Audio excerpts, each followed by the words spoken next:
The East India Company, a trading giant from a small island nation, found itself in control of a vast subcontinent by the late 18th century. This land, India, was the source of immense wealth, and land revenue was the jewel in its crown.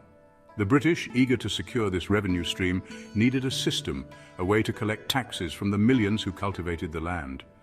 This need gave birth to the British land settlement systems, a defining feature of their rule in India. These systems, varied in their approach, aimed to organize the seemingly chaotic world of Indian agriculture and revenue collection. The British were not familiar with the complexities of land ownership in India. The traditional systems were diverse, woven into the fabric of rural society. Each region had its own customs, its own ways of determining who paid what and to whom. This intricate web of relationships baffled the British administrators, who yearned for a system that was familiar, predictable, and most importantly, profitable. The solutions they came up with, however, were not always perfect. While they brought some semblance of order, they also brought about significant changes in the social and economic fabric of rural India. These changes, often disruptive and controversial, continue to shape the realities of rural India even today. This essay explores three major land settlement systems introduced by the British: the permanent settlement, the Ryotwari settlement, and the Mahalwari settlement. We will delve into their origins, implementation, and their lasting legacies on the Indian landscape. In 1793, Lord Cornwallis, then Governor-General of India, introduced the permanent settlement. This system was implemented primarily in Bengal, Bihar, and parts of Orissa. The idea was simple: fix the land revenue in perpetuity.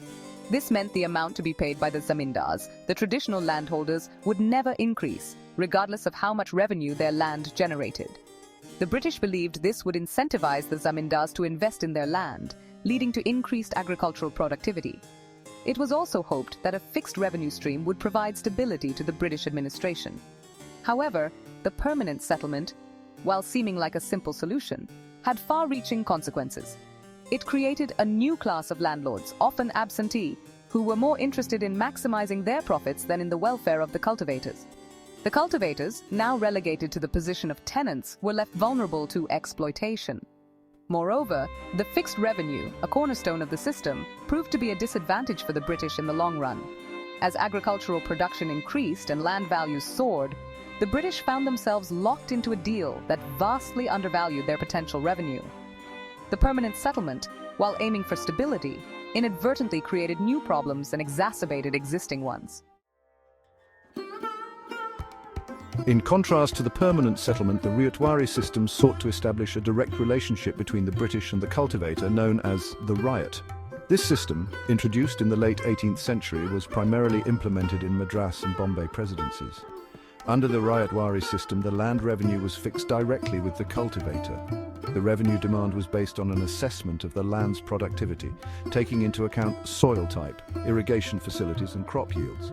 The Ryotwari settlement, while seemingly more equitable in its approach, was not without its flaws. The revenue assessments were often arbitrary and excessive, leading to indebtedness among the cultivators.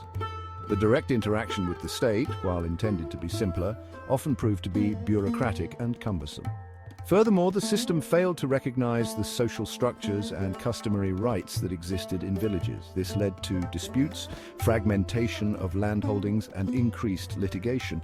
The Ryotwari settlement, though intended to empower the cultivator, often left them vulnerable to market forces and administrative excesses. Section 4. The Mahalwari system, a hybrid approach. The Mahalwari system, introduced in the early 19th century, was an attempt to combine elements of the permanent settlement and the Ryotwari system. This system was primarily implemented in the northwestern provinces, parts of central India, and the Punjab. Under the Mahalwari system, the revenue settlement was made with the Mahal, which could be a village, a group of villages, or even a single large landowner. The revenue was fixed for a period of 20 to 30 years, after which it was revised. The Mahalwari system, by involving the village community in the revenue assessment and collection process, aimed to be more equitable than the Ryotwari system. However, this system too had its share of problems. The revenue demands were often high, and the periodic revisions led to uncertainty and discontent among the cultivators. The system also failed to prevent the fragmentation of landholdings and the emergence of a class of moneylenders who exploited the cultivators. Section 5. Conclusion: the enduring legacy of land settlements. The British land settlement systems, while diverse in their implementation, had a profound and lasting impact on India. They transformed the traditional landholding patterns, reshaped rural society, and left an enduring legacy of land-related issues.